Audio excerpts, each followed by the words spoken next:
So I'm happy to welcome you today to another session of the IMO Economy Study webinar series. My name is Kenneth Amechi, and I'm a professor of business and sustainable development at the University of Edinburgh. I'm also a professor of sustainable finance at the European University Institute Florence, and I'm currently working on part-time basis as the chief economic advisor to the Imo State government. So my office has put this together, and it's our pleasure to welcome you to today's event. And I have a fantastic set of panelists who would talk us through the opportunities in renewable energy. So we're also expecting one or two commissioners, and if they're here, I'll also invite them to maybe say a word or two to welcome our guests, and also to share what the Imo State government is thinking along this line. So without much ado, let me invite Mide Agbola to introduce herself briefly, and then tell us more about the commercial and industrial side of renewable energy. Hello, Professor Kenneth. Good morning. Good morning, everybody. My name is Mide Agbola. I'm the country manager at Westar Solar, which is a solar developer in charge of financing, designing, installing, and maintaining operation and maintenance of solar systems for businesses. So I have about 5 years of experience in solar specifically, and about 9 years of experience in the Nigerian power industry. I'm an electrical engineer by training, and I've been lucky enough to work as an electrical engineer in my entire career. So specifically, Westar Solar provides solutions for businesses in the commercial and industrial spaces. So these are businesses that require power for, say, running of day-to-day activities like banks, like hospitals, like hospitality providers, like manufacturers, food processing plants, agricultural processing plants, packaging industries, so if you're scaling the levels of use of solar in Nigeria, C&I would be about the largest that we've gotten to so far in Nigeria. Out in other countries, you'll find utility scale projects that are very large and can compare to what we know as the Nigerian national grid. So business owners who are looking to reduce costs of generating electricity and essentially running their businesses, which is like the most important part, most expensive part of keeping your business alive in Nigeria today, can reduce those costs by introducing renewable energy, which is essentially solar, as the most important, most common option in Nigeria today. Is it possible to give an idea of the sort of business we are talking about here? So yes. What sort of things do they do? So that, so if I was or something like that, or if I'm into packaging, or what sort of business, right? Yeah, so companies that produce plastics, some of the products that we power right now are plastic production, beverage packaging, and beverage production and packaging, and then styrofoam processing, agro-allied products for packaging. And, we're exploring opportunities for beverage, for large-scale beverage production, for agricultural processing. There's really no kind of business that solar can't power. I think that's the general maybe misunderstanding around solar, that solar may not be powerful enough for a particular kind of production, but there's nothing that solar can't power. The capacity of power that you would get from solar depends on the size of the system that you install. So the more solar you can install, the larger your plant is, then the more power you get. And, your opportunities for power supply are essentially limitless. Okay, so what you're saying in essence is that people, instead of giving excuse of lack of power on the national grid, you can still take advantage of solar to support your industry. Is that correct? Exactly. Very correct. Solar is, we're able to offer all of our current clients, we're able to offer them solar that is at a tariff that's cheaper than what they get from the national grid. So if you're ranking all of the power supply that you get, in some cases, gas is the lowest, but mostly it's national grid. If you're ranking them, it's solar, then national grid, then diesel supply being the highest. So the fact that we can bring in solar that's cheaper than your baseline, which is national grid, we're essentially saving you a lot of money on the expenses that go into your electricity generation to begin with. Okay, fantastic. I think that's a good starting point. So talking about the industrial use. But let me go to Dr. Korai and look at, say, micro businesses. So if I was, say, a barber, or I run a small shop, right? And I don't need a lot of electricity. Maybe I need one for my light, a fan, and maybe a television. Mm-hmm. What opportunities are there for me? So thank you again, Professor Ken, for inviting Ulu to be part of this panel. I greet the people of Imo State, and I am very glad that you are thinking in the direction of renewable energy. It's good for business, it's good for the environment, and it's the way to go. So Ulu is what we call a solar home system distribution company. So what we do is we provide solar solutions for people who don't have light, who are not connected to the grid like NEPA, or people who are in areas where there's no power, or people that are in areas where there's power but it's not regular. So for example, I know in Imo State, you buy petrol at about 175 naira per liter. So in a day, you probably will spend about 875 naira every day on petrol. In a year, that is about 220,000 naira. Right? That's how much you spend on petrol, on just that little Tiger generator that you have, just to generate light, right? Mainly charge your phone. So if you're a barber, for example, you could get a renewable energy solution like lighting solution. So you could get a fan, and you could get a TV that comes with 6 lights, for example. And what we do is, if you have the cash, you can pay the outright cash for like a 32-inch TV. You can pay an outright cash of about 230,000 and the fan of 45,000 naira. But we know that not everybody would have that amount of money. So we offer you a financing plan. You can put a down payment on a TV of 32 inches, for example. You can put a down payment of 115,000 on an annual plan, 115,000 naira, and then pay the balance afterwards. If you want a larger TV, like a 43-inch TV, you could put a down payment of like 90,000 naira, and then you pay 21,000 every month for 12 months. And that comes with the TV, comes with the lights, and comes with a panel, it comes with a battery, and the fan is 45,000 naira. So when you look at all this, that is just it. Some of it will last you for more than 1 year.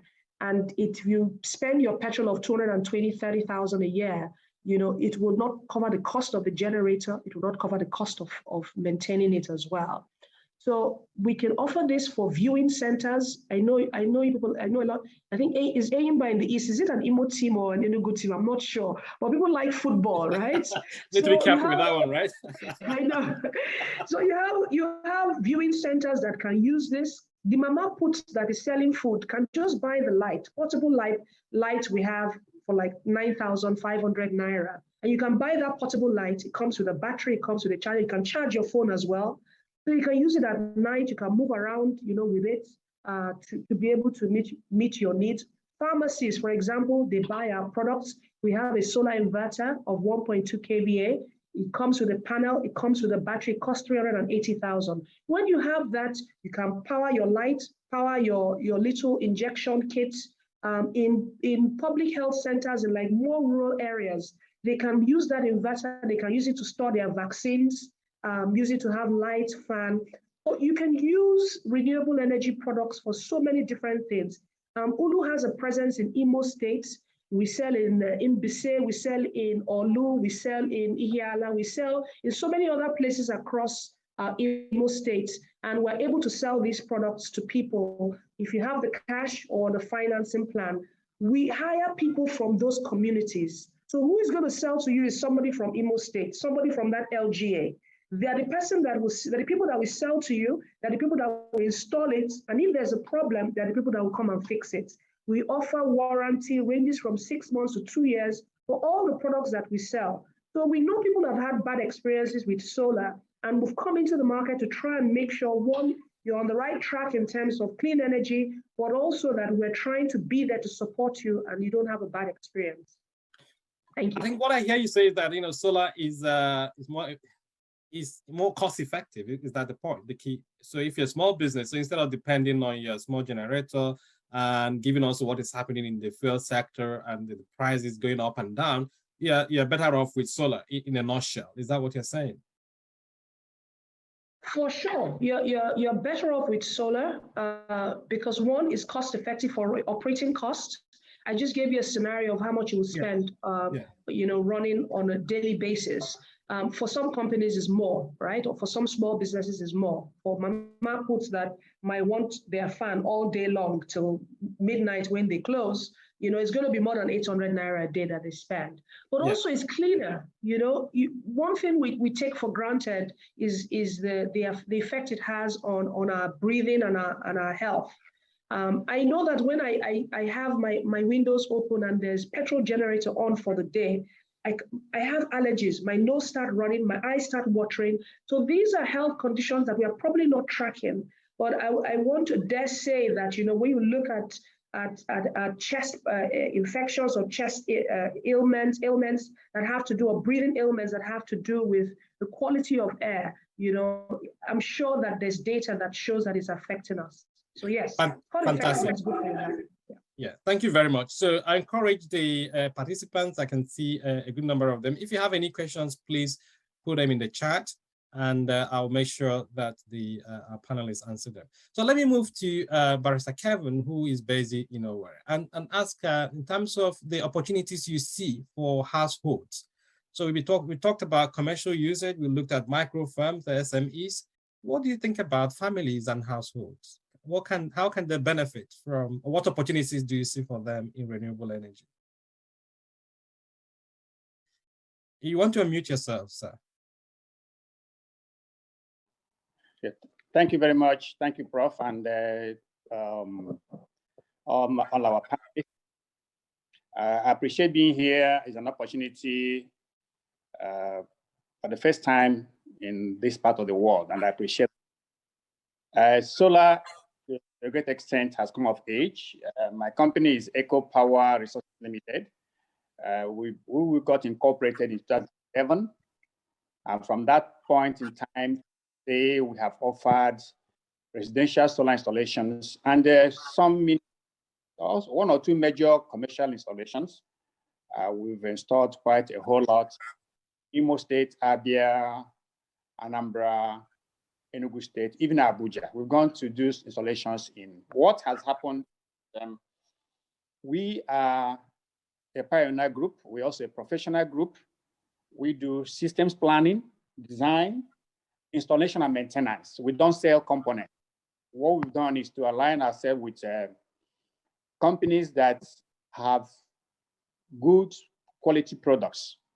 Part of the challenge that, essentially most of the early solar installations here, we are not done with good quality products, but we have installations that have run for almost 10 years now, and we give maintenance. So the opportunity for the household is just enormous. We know that the grid is not always there, and African Renewable Energy Association told us that 43% of Nigerian households, well over 8 million people, either they don't have access to electricity, or when it is there, it is so weak. Now, what we do, and this is the knack of it. We try to get every household, or those who can afford to pay us that now, to install some level of solar. essentially solar that will give them lighting. In some cases, run their fridge freezer.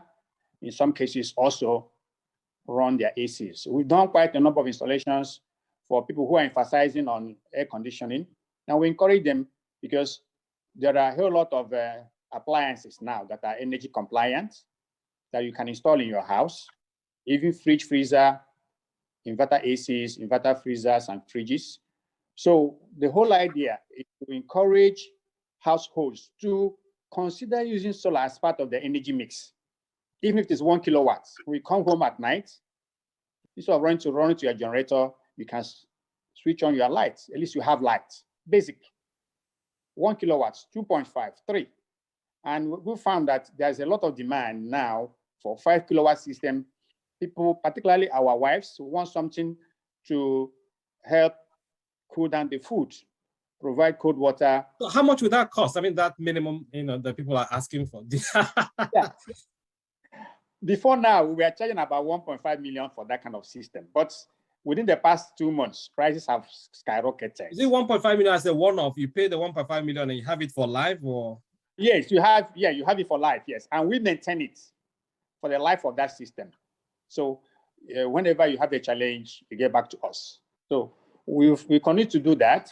What we usually do, we take 2 instrumental payments. And currently now, we are talking to about 2 or 3 banks to partner with us and collaborate with us so that we have various groups who want to work with groups so that we can give them payment plan. Bring the bank. Okay, but let me even ask kind of a crude question here. So why would I spend 1.5 million naira to buy that when my electricity bill in a year may not be up to 1.5 million naira? Every household is spending an average of, like a standard household of 3-bedroom flats. Yeah. Every week they run generator every day. Okay. Average of 1,000, 1,005, 2,000, 3,000 cost of fuel every day. For those using diesel is no longer doable because diesel has gone to almost than 600 naira. So when you buy 10 liters of diesel, run it for a few hours, you go and take another one. So when you check the amount of money you put on diesel and fuel, it's in fact, within a period of 2 years, you would have paid for the solar. Let's assume that for most families now running diesel. So the best thing to do is to create an energy mix. Sometimes you may not eliminate the diesel and the generator completely, because if you do that, then the cost becomes enormous. But what we say is this: if you have to run your power throughout the day on solar, by evening, 2-3 hours you run generator, go back to solar till morning, you are running almost like 24/7 power. Not that we can't do it so that you can run your. So there is a man we worked for, came back from London. We did solar for him. He said he woke up one night to read, switched on his light, and it came on. He thought he was still in London, only realized that, oh, I'm back to Nigeria. I did solar. Okay. It gives so much joy. So the whole thing is, let each household create a little budget for solar, because we are told today that almost the grid is almost collapsed. Okay, I think maybe one thing maybe households can also do is to track how much they spend on diesel. I mean, even take that, and then it can also help them see how they can benefit from solar. And if they take what they pay every month, maybe if you have a payment system that enables them to pay that 600 naira every day or 500 naira every week, it might also be another way to mainstream finance. Well, let me leave it there and go to Afolabi. I'll come back to you, Barrister Kevin. Okay. Afolabi, you are you finance some of these energy companies. Renewable energy companies. Maybe you want to introduce your organization and also talk us through some of the opportunities you see and how you can help reduce the cost of renewable energy, because that's part of the problem, isn't it? Yes, it is. Thank you very much for inviting me here. I greet the great people of Imo State. I've been to Imo State at least 8 to 10 times in the past, and I've thoroughly enjoyed the state. They're hospitable people, fantastic people. Thank you very much. Olon is our full name is Olon Partnerships for Energy Access. We are primarily an investment company with a focus on energy access, with a focus on facilitating the connection of at least of part of the 120 million people in Nigeria who either do not have access to the grid at all or who are suffering from bad grid connection, i.e. enjoying less than 4 hours of power supply in a day. We are primarily funded by Shell, with about $6-7 million contribution also from the Rockefeller Foundation. And we have funding to the tune of hundreds of tens of billions of naira from Shell to enable us to do this work. Currently, we have a portfolio of about 45 companies within our portfolio, right from small companies, just your Chidi and Emeka, who are coming together, who have a fantastic idea and who are looking for somebody to support them to bring that idea to life in terms of renewable energy, in terms of energy access. To your bigger companies like Western Solar, like Olu Solar, we are actually an investor in Olu Solar. We signed a deal with them in 2022. So thank you, Godwin Osigwe, for your question. So you may say 21,000 per month is not affordable, but for the Baba spending 875 naira a day for 30 days, that's 26,000 naira a month that he spends on petrol. So affordability is relative. But I mean, what does the Baba need? What the Baba typically needs is just the lights, a fan, and the clippers, somewhere to charge their clippers. With a fan, the light, with just buying a fan, a light, and a radio, that is just 90,000 naira.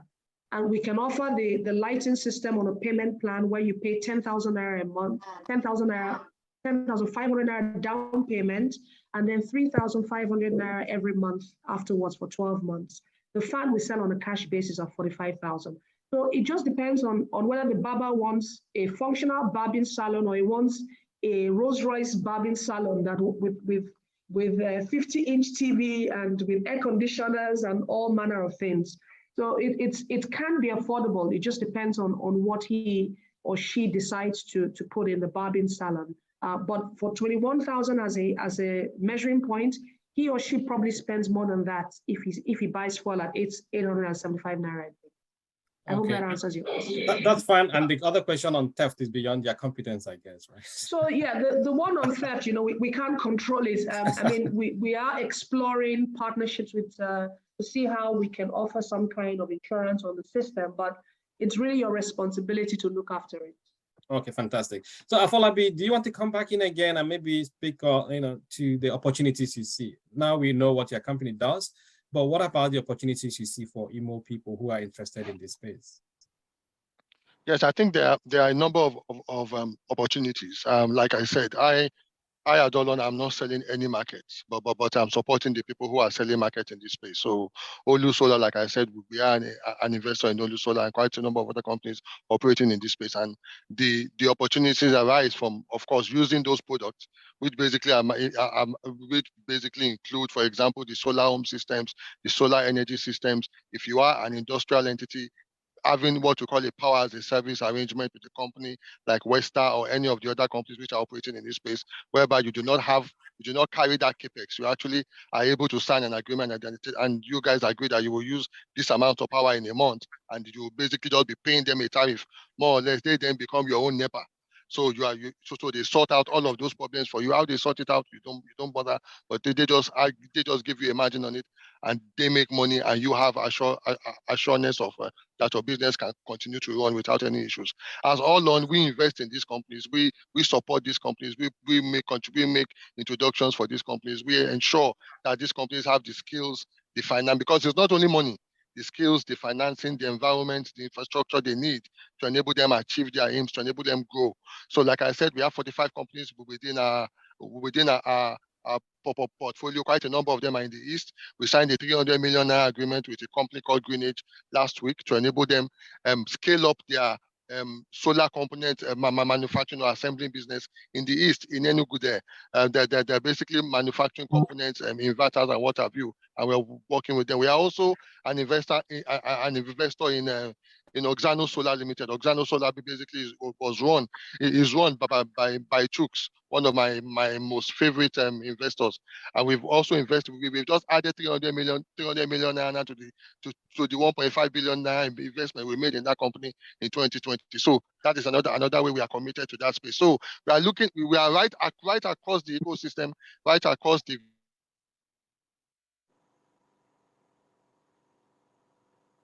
Okay, so we've lost him again. We'll come back. Okay, so there is a question online I think this should go to Mide. He's talking about solar system. The question says, can we use solar systems to power industrial electric motors? And why is there slow uptake for solar system for industrial purposes? Mide, do you want to speak to that issue? Yes, hi, Oyin, thank you for your message, for your question. So industrial electric motors, I'm thinking you're talking about motors that are in the megawatt ratings.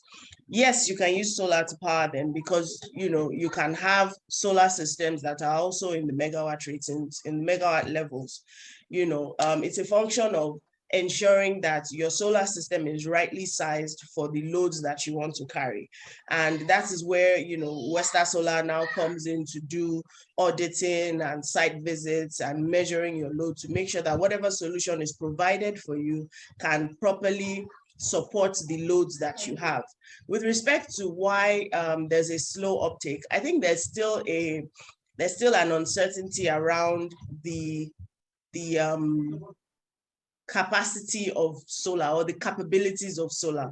So really the best way to sell solar is to show people how solar works. I can talk all sorts of nice fantasticness about solar being great, but if you don't see it work, if you don't see the outcome of a solution that has been installed, it's really difficult to sell that product. It's really difficult to convince people that solar systems are powerful enough to carry whatever their loads are. I mean, there are 3, 4, 5, 10 megawatt projects going up that are purely solar, that are going up in Nigeria. This is not like outside the country.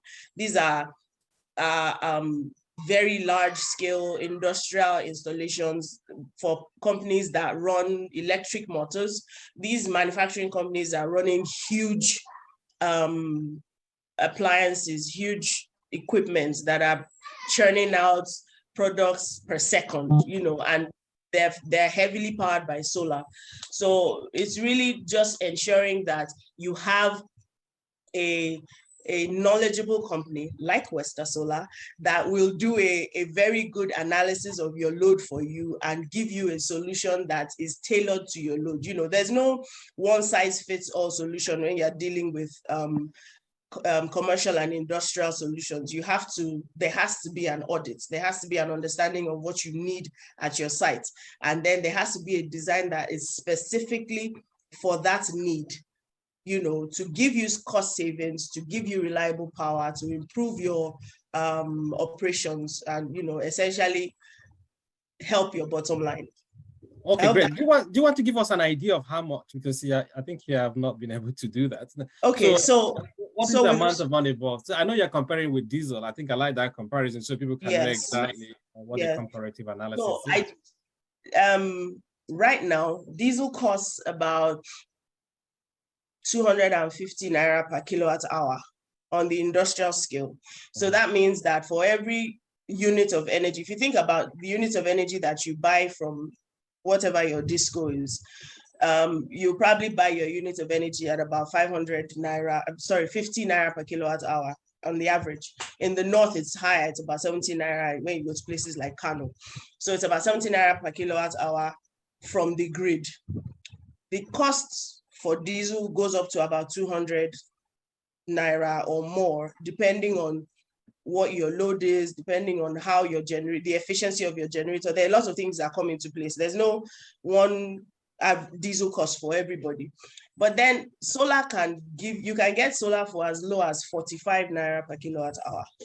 So what a company, a C&I developer like Western Solar will do is to displace, say you were pulling 100 kilowatts from the grid. if we can displace about 30% of that so that you're now pulling 30 kilowatts from solar, we've essentially reduced the cost of your electricity by that 30% margin between the cost of diesel and the cost of solar. Yeah. So you have to now multiply that on a scale of like 10, 15, 20, and you see that there are millions of naira in savings per month from the very first month of your installation. And also because of, you know, the funding that we get as a developer, we have the opportunity to now finance these projects for you. So you as a business owner, you don't have to come in with your full capital at the beginning of the project. You come in with a commitment amount, you know, just as a guarantee from your bank. And we now finance the entire project. So the cost of the project is on Western Solar. All you do is pay a monthly amount based on your consumption. So we're not even charging you like a vague amount. There's a meter there that measures how much solar you used in the month, and you pay that. And by the time you sum that up with what you paid on diesel, which would have drastically reduced, and what you spent on the grid, you sum all of that up, is at least 20% less than you would have paid before you put solar there. Okay, fantastic. And another example I normally cite is the banks, for example. I was speaking to a bank that has about 600 branches, and the conversation was on sustainability, which is my field. And we came to I asked them how much they spend on diesel per branch. So they have 600 branches, and they told me they spend like 1 million naira per branch every month, right? Per month, yes. So, and this is just buying diesel, pouring it into the generator and burning it. It doesn't even include the cost of maintaining the generator and so on. No. You know? So in other words, they're spending 600 million naira a month to power their generators across their branches. So in a year, they're spending 7.2 billion naira, right? Just to buy diesel, pour it in and burn it. And I asked them if this would be a concern for shareholders. And it was a light bulb moment, right? And then they started thinking, okay, but are there alternatives? Can solar and other sources help reduce that amount of money? So, but that's just to help focus the mind. But there is a question there on from Magnus Oji on battery life of the inverters. So how do you guarantee the lifespan? And also, is there any provision for recycling of inverters or batteries, considering the huge cost and large sizes and environmental impact? Maybe I'll go to Doseke and then Barrister Kevin to talk about this kind of battery issue. So, Engineer Oji, that's a fantastic question. Yes, most people that are involved in this industry would typically have a supplier that gives them equipment. So when you get that equipment, you normally would have a warranty on those equipment. So every serious business in this space would source products and equipment from a manufacturer that has some warranty and will be able to transfer that warranty to the customer depending on what they get from the manufacturer. So again, it ranges from 6 months to 2 years or 3 years. The lifespan of panels, for example, is about 25 years. That may not be the warranty that you're given, but that's the lifespan for panels. Batteries or accessories typically will last about 5 years in terms of a lifespan, 5 to 6 years in terms of that lifespan. So those measures are already in place by virtue of the supplier agreement or the manufacturer you have with your manufacturer. In terms of disposal, again, there are different semi-regulators in the renewable energy space that if you're trying to participate in programs, they request that you have an environmental plan. So for example, we had to sign an agreement with a battery disposal company in Nigeria here to dispose our batteries. So when we have batteries that are out of life or they are faulty, we have an agreement with a company that disposes of those batteries. But it's a concern because this relies on the fact that the customer is going to return those batteries to you, or the customer is going to tell you those batteries are not working and allows you to extract those batteries. So it is still a concern. And all we're trying to do is to educate the customer, and programs like this and questions like you have asked we're hoping it will let people know that it is dangerous to just dispose of those batteries by yourself or throw it in the garbage or throw it in the drain. There are chemicals in that battery that are not good for the soil, for the water system. So please, if you have those batteries, return it to whoever if it's not working, return it to where you bought it from. Typically, they should have an agreement with the company on how to dispose of it. But that's also an opportunity for anyone who is interested in waste management. Of course, so it's an opportunity for someone in Imo States, right? That wants to dispose of battery. Like Afolabi said, they're happy to fund ideas like this. So if you think that it's an opportunity, you want to get rid of batteries, go to like Afolabi has said, go to their website and follow their process on how to set up a company. And right now, I have two companies which I'm looking at right now. Actually, one of them is in the east, and one is in Lagos, who are looking at making an investment in a battery recycling, even component recycling entity, hopefully sometime before this year is over. But it's a big space, and we will never ever have enough of those, because we see that we will have at least a 3x, 4x increase of batteries and all of those things in the system in our environment in the next 5 to 10 years. So it's important to start thinking about end of life. So we are also actively looking at it. If you have anybody who is doing it, who needs to expand on that space, please feel free. I hope my name and my email will be shared. Feel free, just send me an email and let's talk. Thank you. Okay, so email, and please, if you don't mind, you can also put it in the chat. Our people will take, I will. and share. So, but let me go to Barrister Kevin. Yeah, so we've been talking about industrial use, households, small businesses. What about local communities, right? Sometimes, our people in Imo State, we want street light. We want to have kind of some kindreds may want to come together to leverage on solar and other sources of energy. What would you advise them, and what are the opportunities there? You want to unmute yourself again, sir? Yes, you are very correct. There is today an increasing number of communities talking to us for collaboration. As a matter of fact, between December and now, we have done 3 communities, essentially street lighting. Even as I speak this weekend, we're installing street lights in the community at Mbise. So the street lighting thing, given what government had done in the past, is catching up. So communities come together, individuals in the community come together and raise money, and then what we are looking at is, how do we now go to the level of having each of the households connected to the grid, or to solar? And there are 2 options: either go towards mini grid or go towards solar home systems.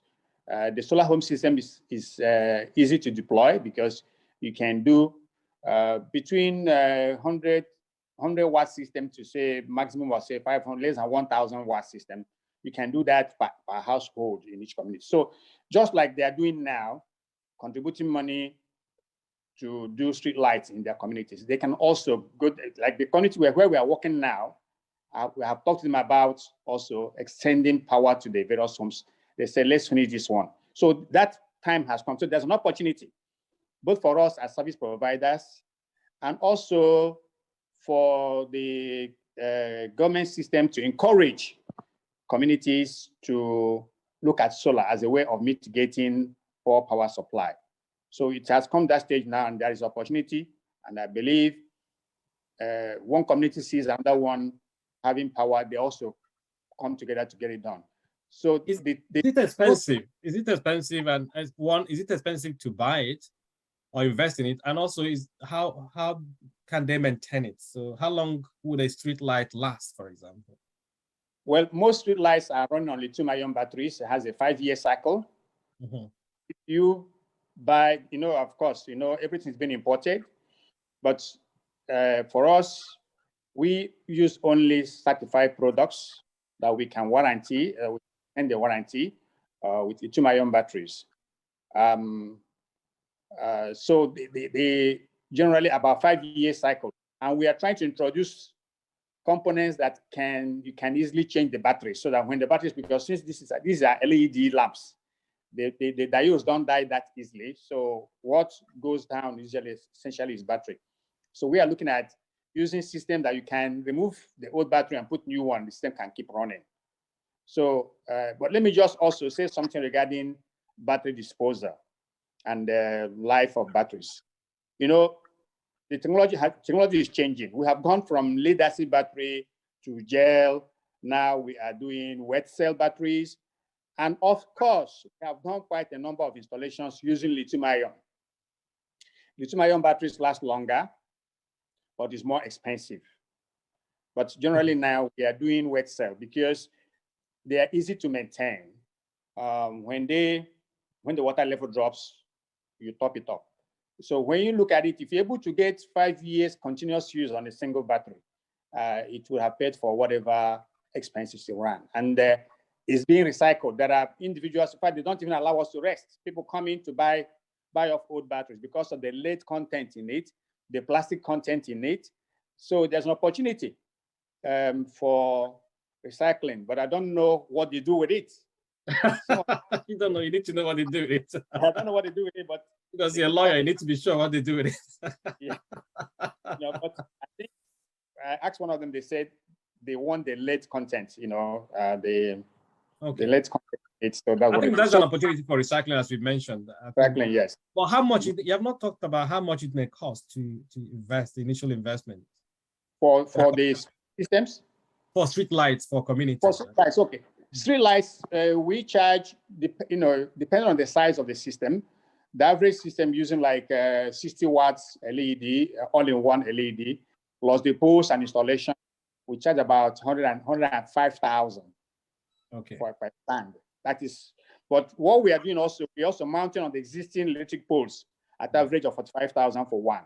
Right. Okay. Depends on this kind of system. Okay. So if you're using pole, about 100-something thousand. If you are putting on existing poles, that's below 50,000. Okay. So if you have like 10 poles in that's like 450,000. Electric poles in your community. Yeah. We can mount on those existing electric poles at below 50,000 naira. Yes. Depending on the. Thank you very much. I think there is a question from Atan Ezekwe. Say he lives in Awka. Well, he's lucky. He has electricity between 16 and 17 hours per day on the average. And yeah, he still wants 5 more hours. So what can he do? What sort of solar power, affordable solar power can help him complete the rest of the hours? So I was just responding to Ethan, and I'll put it in the chat. He can go for an inverter, a solar inverter that is about 1.5 kVA, and it allows him to plug some devices. Or he can go for the solar TV that comes with 6 lights, an inbuilt satellite decoder, so he can power his TV and have light as well, and get a solar fan. So he can get the components for depending on what he needs. He can do that. But I'm going to put the contact people, our team that are based in Imo State, for him to reach out directly to, and they will. Are you in Awka? Because you said he's in Awka. Awka is Anambra. Do you know? Yes, we also have a presence in Anambra State. Yes. So you can see we're being generous, helping Anambra. I can see you're being very generous. Okay. I think something else which is important to note in terms of energy access. Sorry, I think there's something else which needs to be noted in terms of energy access. If you also have a cooperative, and you have a cooperative either of artisans or market women or what have you, you can tie yourself to a microfinance bank, and you can then be able to then easily qualify to have these loans, and companies like Olu and other SHS companies can then supply. So I think that's something that should also be explored. That infrastructure is already in place. If you can tie into that, that's also a fantastic means of getting access to this and paying off and enjoying it over 2, 3, 4, 5 years. So what you're saying in essence is that if, say, for example, in a market, they have an association or maybe a cooperative, they can approach companies like Olu through a microfinance bank. How would that play out? I mean, Dosek, I don't know if you're speaking to that because you're mute.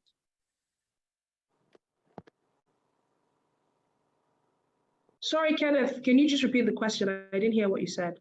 The point was that, I mean, he said that as a cooperative, you can access support of some sort. So I'm wondering if, let's say you have small businesses in a market, right?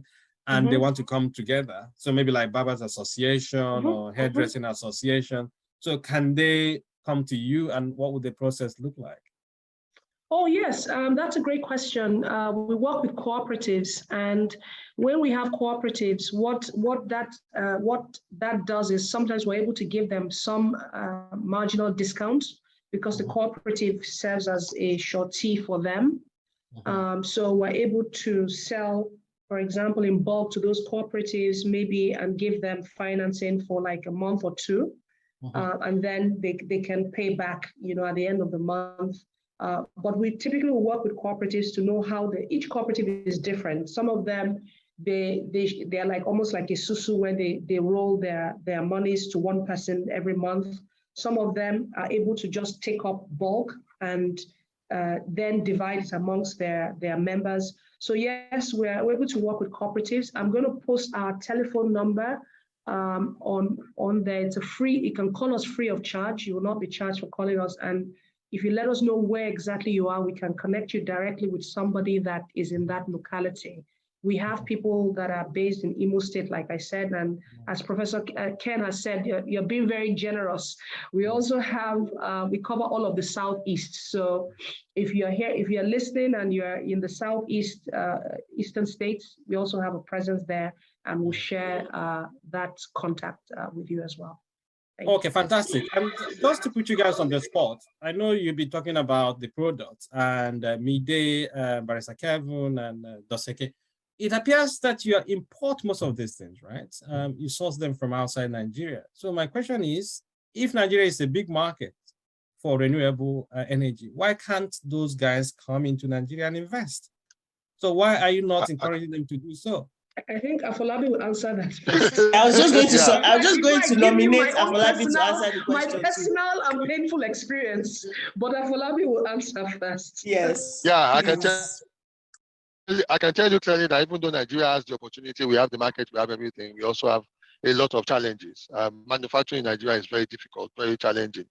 However, as all along, we've also taken on this challenge. We've also decided to invest in companies which are at least start the first stage of manufacturing in that evolution, which is actually assembling these products. So we are an investor in the premier solar panel assembly company in Nigeria, Oxano, which is run by my brother Chooks.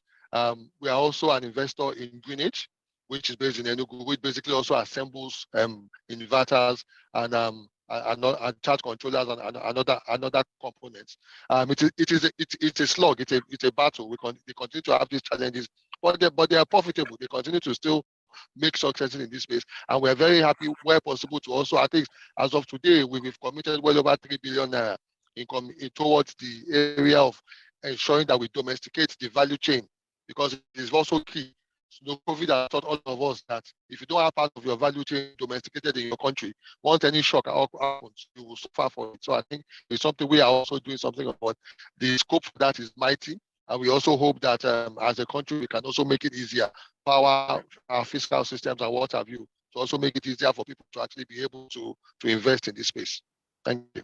Now, Afolabi, there's the paradox there that the producer of renewable energy doesn't have power, right? So, which is a shame. So what my point is that, I mean, the likes of the Seke, Mide, and Barrister Kevin, they have people they buy from outside Nigeria. So I think when it comes to renewable, China is big. I mean, also Germany and some other countries are playing big in this space. So, and if you think there is a market for renewable energy in Africa or in Nigeria, why shouldn't we lure them to come and invest? So if they invest and produce from Nigeria, it's cheaper for us instead of importing things from them. Yeah, can I? Let me make an input here. Okay. In terms of manufacturing, like the last speaker said, is a different ball game altogether. Some of us, I started out as a manufacturer in the 80s. I set up a factory in my village, and we ran it for 16 years. We never had power. We are running on diesel every day for 16 years. And that factory eventually collapsed in 2006. As a matter of fact, that was what led me to solar. trying to find alternative power. So the process of getting factories, starting factories in this country, running it and maintaining it is way beyond the capacity of so many people. Because you on your own, let's put it, my factory is empty. It's empty there. I've been looking at what do I do with it. But when I look at what I have to go through to be able to get a product into the market, you find that but Barrister, I'm thinking about those who are already, companies in China, companies in India, companies, so why can't they come? As a matter of fact, we are talking with a group now. But the stories coming out from Nigeria, the sovereign risk is too high. The sovereign risk is too high. The story about Nigeria outside here is very unbecoming. So nobody wants to really take that risk of coming to, I mean, for some people, but for those I've been talking to. So, but the whole idea is for us who are operators, if we can go to the next stage, and this is what is important as far as this whole thing is concerned, we don't have good off-takers, even for the solar we are doing. You are not even sure that if you offer a payment system that the customer will keep to it at the end of the day. We can't do long-term financing. I would like to just say something, Professor Ken. The reality is the cost of running business is high. So if you ask somebody from China, come and set up here, the cost of running the business here, setting it up here, and all the cost of setting up even in Ghana or in Togo or in Benin Republic or Chad that we give power to is probably cheaper than it costs in running that same business here. So you're aware of economics, competitive advantages about being able to produce at a lower cost. So why should the person move their operations from China and bring it to Nigeria so that the unit cost is going to go up, by 200 or 300%? So exactly. Yes. Let me give an example. I had a Chinese colleague, a Chinese friend whose company sent an auditor to Nigeria because they found out that the cost of transporting a container from their factory in China to the port, to Nigerian port, is cheaper than the cost of moving that container from Lagos to Aba. So it doesn't make sense. How can it be cheaper to move a container from their factory, which is not in the middle of, which is not close to the port? It's cheaper to move their container from the hinterland of China to the port, to Lagos port, than to move that same container from Lagos to Aba. So that's just an example. I think what you're saying here is that we are willing to be... The cost of distribution within Nigeria is so high. But the point we are trying to make here is also we are happy to be price takers because at the end of the day, we transfer all the costs to consumers. So no, and I'm saying here to be price takers, Kenneth. What we need is the enabling environment for us to stop being price takers. 100%. The onus cannot just be on the private sector to say you are happy to be price takers. When we talk about the enabling environment, can I pin it down? What do you want the government to do to make renewable energy an efficient market? So what we want are tariffs. So again, if you look at East Africa, and you look at how countries in East Africa have their renewable energy industry has evolved and developed. They've had tax breaks, they've had tax holidays, they've had tariff, either tariff omissions or tariff reductions in terms of importation cost. All these add to the cost of doing business there. And that's why you find in East Africa, for example, the renewable energy industry has grown. The governments deliberately in those countries gave them time and gave the industry the breaks for it to mature a little bit, for it to find its footing. So for example, I pay about 20% on all the products that I bring in, even though that the law that says that I should pay 0 on panels and says I should pay only about 5% on certain products. But between customs and between whoever is implementing it, they have their own rules. So it's not about saying we're price takers. It's about the private sector, the government, the regulators, the finance ministry working together to say, what is it going to take to develop this industry? What will be a key message or parting word for Imo State? What can Imo State do about it? Because it's all about federal, so is there anything Imo State can do to make this market buoyant? I mean, Kevin is in Owerri. Maybe he can speak to that. I'll leave Kevin to start. The first thing to do for government to do, first of all, let me appreciate what you have done now, Prof. Get the government to start putting solar panels in government institutions. Look at the secretariat. If you walk in there, the whole place is staccato of noise, so many generators. Look at IBC, they run 100% on generators. Look at the hospitals, look at the health centers. Let government take the first step forward. Partner with companies like us. Give us this so that we can work with them. And when individuals see that government has taken the step forward, they will get involved. If we are generating enough activities by what we are doing, then you can tell an European company or an American company or Chinese company to join you, because you can show them data, what you have done for the year. Government needs to be the first buyer, just like you start this process now. Government should go the next. At least some government institutions should do that. And then, like the last speaker said, there are no incentives at all. You're on your own. There are no incentives. If for those who are importing, duty is so high. What can Imo State? I mean, I can understand the Imo State using the kind of procurement power, but in terms of other bottlenecks, because we need this is speaking to Imo State here, right? For Imo State, what we want is this commitment on the part of government. By government taking this, you have taken a good initiative, then let's break it down to the point that government now, there is no renewable energy policy for Imo State. I do installations in Delta. There's no renewable energy policy in the state. Okay, so I mean, that's one of the things we're thinking about. So we've done the industrial policy. We have a draft of it. I think the next thing the government is thinking about will be energy policy. And I suspect renewable energy will be very much central to that. Fine. So it's kind of food for thought. So, but let me go to Mide briefly because we have 3 minutes left. What about the technical skills in terms of maintenance? So do we have the manpower to maintain and support the solar industry in Imo State or in Nigeria? And how can we enhance it, if not? I'm sure Barrister Kevin will tell you that we do have the manpower.